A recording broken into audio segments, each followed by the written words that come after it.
Nous allons lire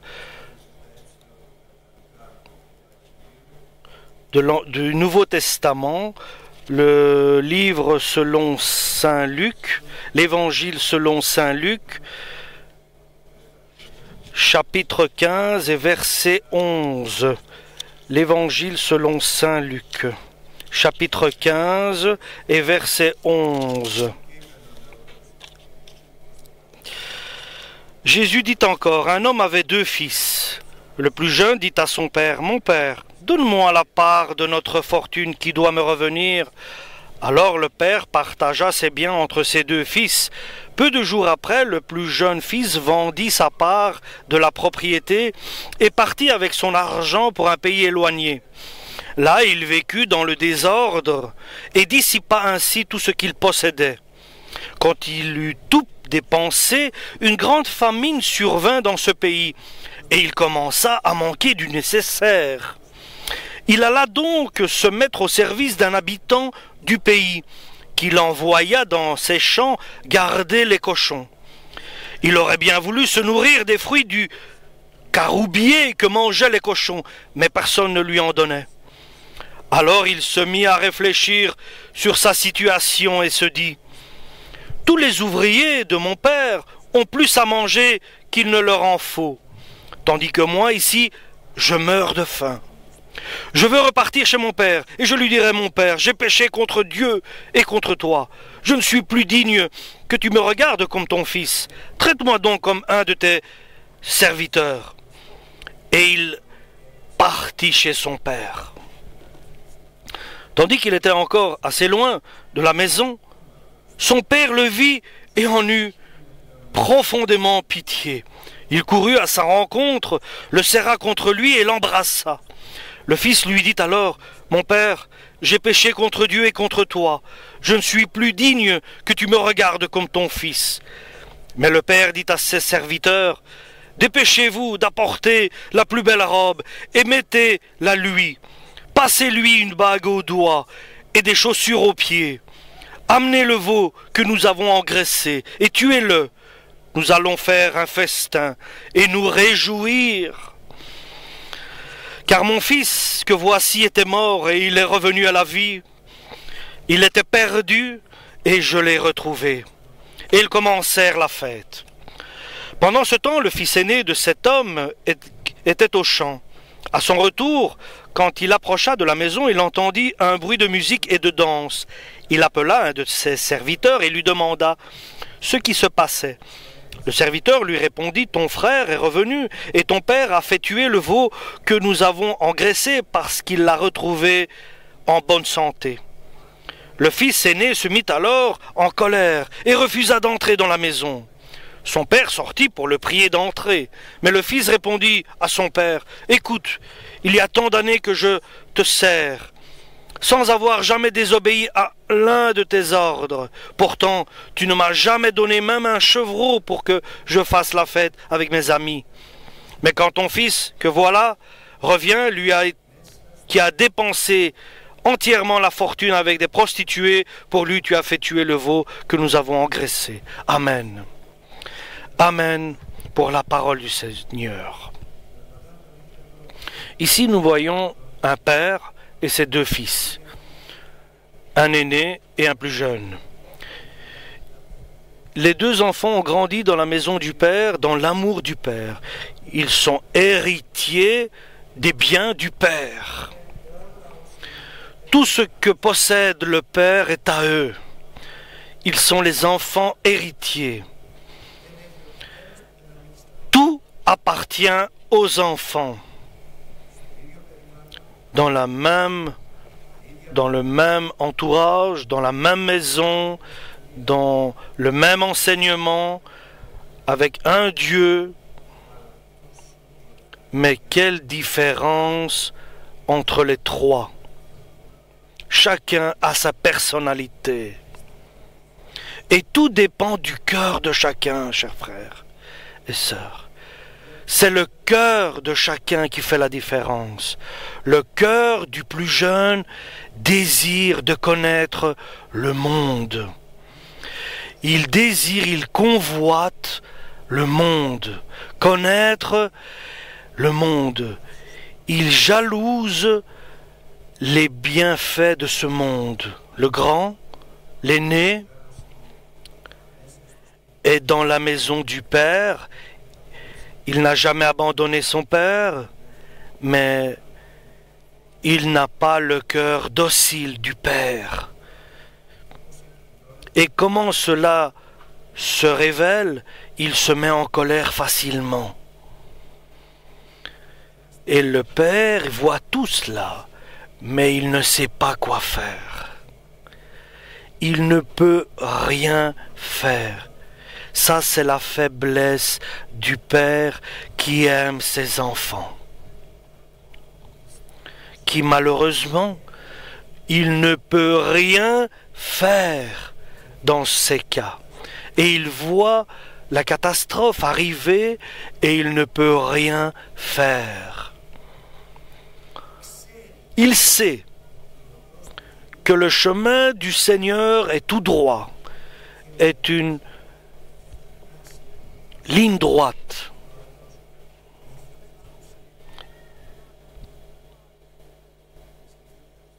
Imaginez, chers frères et sœurs, imaginez la peine du Père, parce qu'il sait tout. Il connaît notre cœur comme personne ne le connaît. Notre Père, le Dieu Tout-Puissant, il connaît mes faiblesses, il connaît mes défauts, il connaît mon passé, mon présent et il connaît mon avenir. Et il ne peut rien faire au niveau de notre cœur. C'est terrible quand même, hein? Mais Dieu trouve la manière de libérer ceux qui sont justes. Il permet de les libérer de la tentation et de la convoitise que nous avons. Parce qu'il est unique, ce Père éternel, Créateur tout-puissant que nous avons.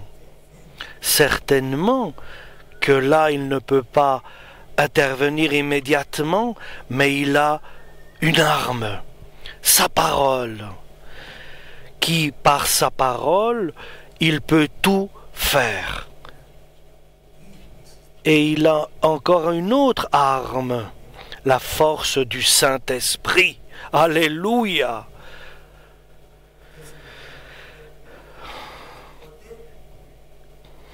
Alléluia!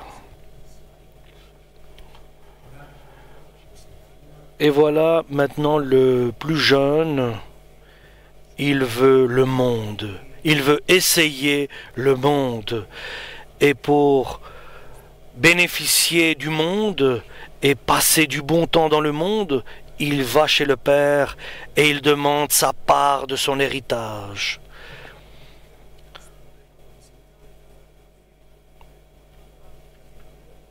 Et beaucoup de nous, nous sommes des parents. Et ce qui est important, combien le Père voit, combien le Père perçoit, parce que il ne peut pas ne pas connaître son Fils, il le connaît très bien, il connaît ses réflexions, ses pensées, ses désirs, ses volontés. Il sait ce qu'il recherche. Il fait rien, il attend. Et à un moment, il se présente. Il sait que ce qui doit venir arrive. Le plus jeune se présente, il a pris sa décision, c'est très important, il a pris sa décision. Il sait ce qu'il va faire, où il va aller. Et je dis, nous devons le comprendre, parce que beaucoup parmi nous, nous sommes des pères. Et nous voyons, l'enfant a pris sa décision et il se présente pensant qu'il va tromper son père. Mais il a pris sa décision. Je vais partir de la maison de mon père en demandant ma part, la part qui me revient. Et il va vers le père et il demande de recevoir la part qui me revient de l'héritage, de mon... Bien sûr, moi, si j'étais son père, j'aurais dit, mais non, je ne te le donne pas parce que je sais ce que tu vas en faire. Tu vas vivre une vie de débauche et tu ne pourras pas mettre en valeur cet argent parce que tu cherches le monde. Et le père l'a entendu. Il a dû tomber dans une tristesse profonde, mais juste qu'il est, parce que son fils demande sa part des biens et il ne veut pas le garder de force. Il ne veut pas garder son fils de force parce qu'il sait que cela sera pire. Il lui donne sa part et quelques jours après, il accomplit sa décision. Avec beaucoup de joie, la joie du péché et beaucoup de prétention et d'arrogance, il compte partir dans le monde. Et il va vers la terre lointaine, très loin de Dieu, très loin de la maison du Père.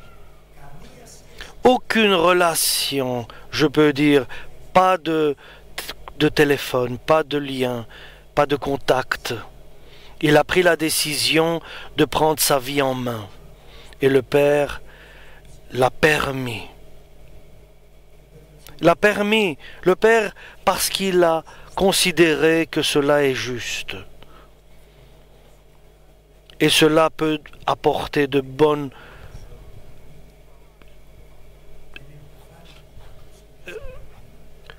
conclusions. Et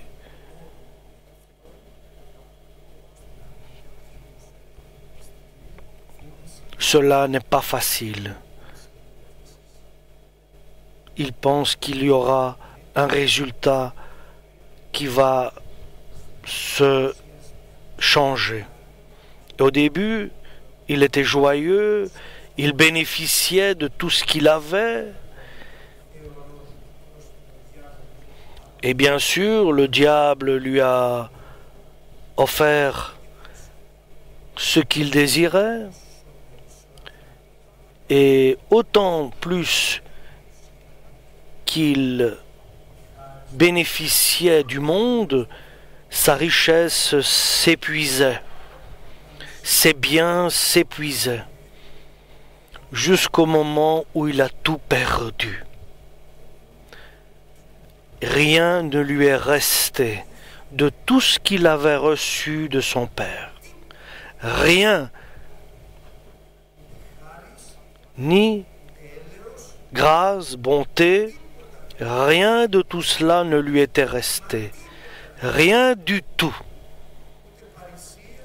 Il n'avait plus d'assurance, plus de joie, ni de bénédiction. Rien ne lui était resté.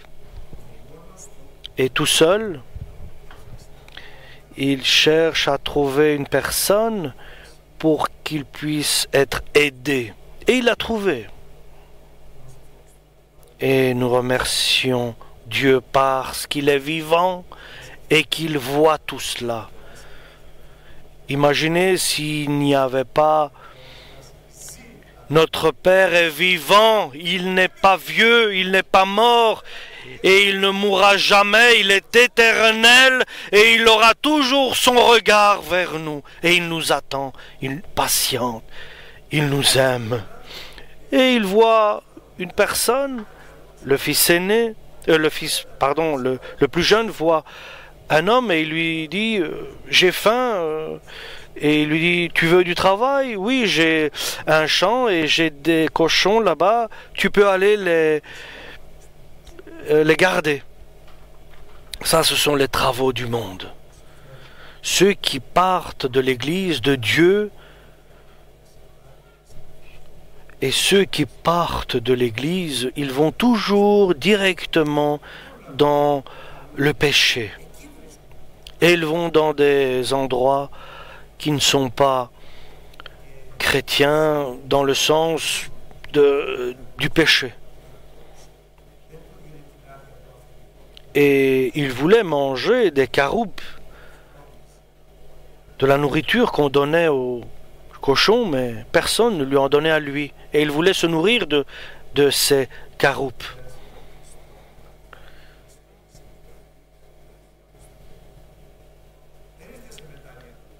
Et c'est la bonté de Dieu qui l'a amené à la repentance. Et il s'est dit, qu'est-ce que je fais ici, moi? Je me perds, je disparais, j'ai faim. Dans la maison de mon père, il y a de la nourriture avec abondance. Et même le dernier des serviteurs mange à sa faim. Et moi, je suis ici et je me perds. Je sais ce que je vais faire. J'irai à la maison de mon père qui est vivant. Reviens, Israël, vers ton Dieu. Et le jeune dit à son père, j'ai péché devant Dieu et devant toi.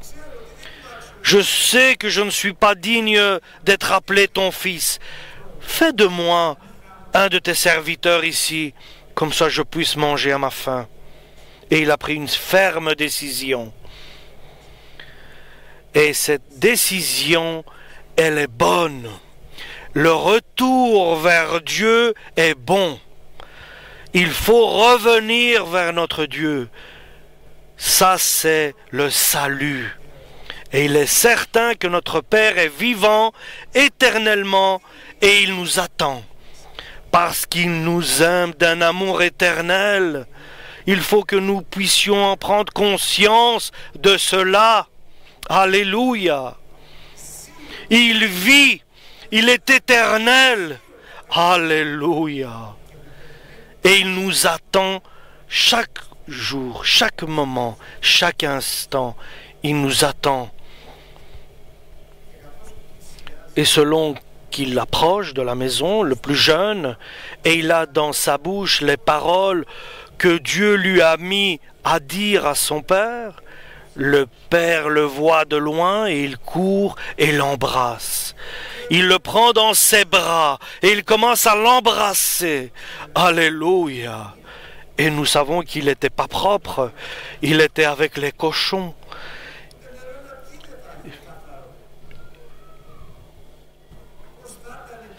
Il était certainement habillé. Il était de vêtements sales. Mais le père l'a pris dans ses bras, il a commencé à l'embrasser. Ça, c'est l'amour de Dieu. Alléluia. Gloire à Dieu, notre Père éternel. Nous le remercions. Alléluia. Et il appelle les serviteurs. Venez. Nettoyez. Changez-le. Mettez-le un nouveau habit. Mettez-lui une bague au doigt. Mettez-lui des chaussures aux pieds. Et apportez le veau que nous avons engraissé pour que nous puissions faire la fête, un festin. Car il était mort et il est revenu à la vie. Il était perdu et il est retrouvé. Alléluia. Faisons cette joie, faisons cette fête, alléluia, pour le retour du plus jeune. Et maintenant, il va marcher sur le droit chemin, sur le chemin tout droit, car il s'est repenti, car il a espéré en son Père, et son Père va l'accepter. Bien sûr, il a pensé que son père va peut-être pas le recevoir. C'est pour cela qu'il disait, ne fût-ce, fais-moi simplement un de tes serviteurs après ce que j'ai fait. Et tout le monde était dans la joie. Le ciel est dans la joie pour une personne qui se repent, car le Père, le Fils et le Saint-Esprit, les anges, les chérubins, tous sont dans la joie. Alléluia. Et maintenant, nous allons voir le Fils aîné, le cœur du Fils aîné, car il s'auto-justifie, car il a de la confiance en lui-même, parce qu'il sait qu'il peut, il a la foi. Et il était toujours avec le Père, et ce que le Père demandait, il le faisait, il travaillait du matin au soir. Il était obéissant, et selon qu'il arrive des champs vers la maison, il exprime son caractère, son cœur s'exprime. Il exprime son esprit. Que se passe-t-il, dit-il? Il demande à un de ses serviteurs. Il y a la joie dans la maison, car ton frère est de retour. Ton frère est à la maison. Avec amour, il est revenu. Nous sommes dans la joie et ton père est heureux, car il était perdu et retrouvé, et il a tué le veau gras. Et il y a la joie, il y a la fête qui est en train de se faire. Et là, il a exprimé toute sa colère. La colère du fils aîné. Tu te mets en colère, tu te fâches, tu t'endurcis.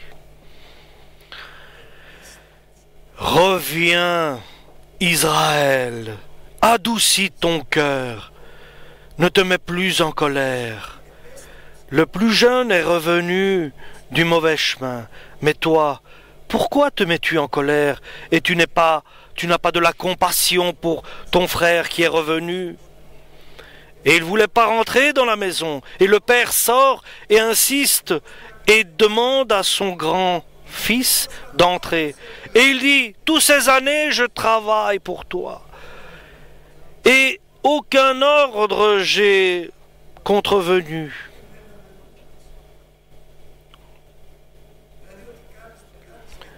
Et ce que tu fais, tu le fais pour qui? Pourquoi? Pour montrer que tu es bon. Toutes ces années, je travaille pour toi. Jamais je n'ai transgressé un de tes commandements, de tes ordres. L'important, c'est si ton cœur a de la compassion pour les autres. Je n'ai peut-être jamais transgressé ta parole, mais qu'est-ce qu'il dit après? Je n'ai jamais reçu de ta part même un chevreau. Et il condamne même, il accuse son père, car il n'a jamais reçu de son père un chevreau pour faire la fête avec ses amis. Et il juge son père, il accuse son père en disant « Tu ne m'as jamais donné un chevreau pour le tuer et faire la fête avec mes amis. Tu n'es pas digne alors. Mais tout ce que j'ai est à toi, lui dit le père. Et toi, tu penses au chevreau que je ne t'ai pas donné. Tout ce que j'ai est à toi. Qu'est-ce que je vais en faire? C'est pour toi, j'ai tout cela.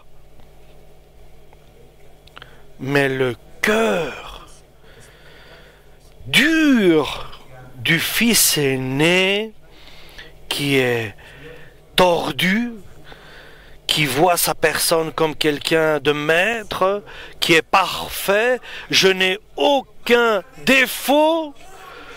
Vous tous et le Père, vous faites erreur. Moi, je suis sans erreur. C'est moi qui est sans faute.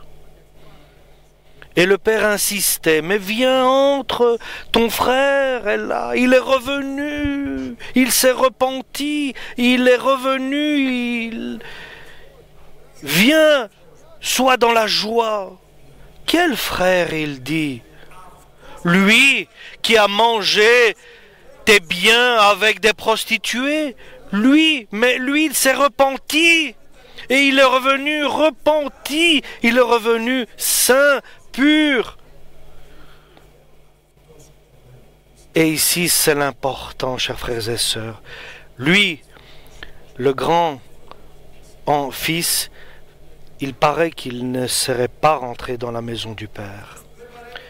Celui qui ne transgressait pas un des commandements du Père, celui qui travaillait dans l'œuvre du Père, dans les champs du Père, celui qui il ne s'est jamais repenti. Et son espérance était sa personne, sa fierté était son œuvre, et sa fin, c'est la perdition. C'est terrible, chers frères et sœurs. C'est pour cela, aujourd'hui, nous devons tous avoir le cœur du jeune. Bien sûr, nous avons fait des erreurs, des fautes. Nous avons souvent peut-être parlé avec dureté. Et nous sommes responsables de beaucoup d'erreurs et de fautes. Aujourd'hui, nous nous repentissons. Et nous allons vers notre Père et nous disons, je rentrerai dans ta maison. Je rentrerai dans la maison. Je sais que tu es vivant et tu es éternel, et tu m'aimes d'un amour éternel. Et je sais que tu m'attends. Je sais que tu vas me pardonner, et je sais que tu vas me bénir. Alléluia. Nous remercions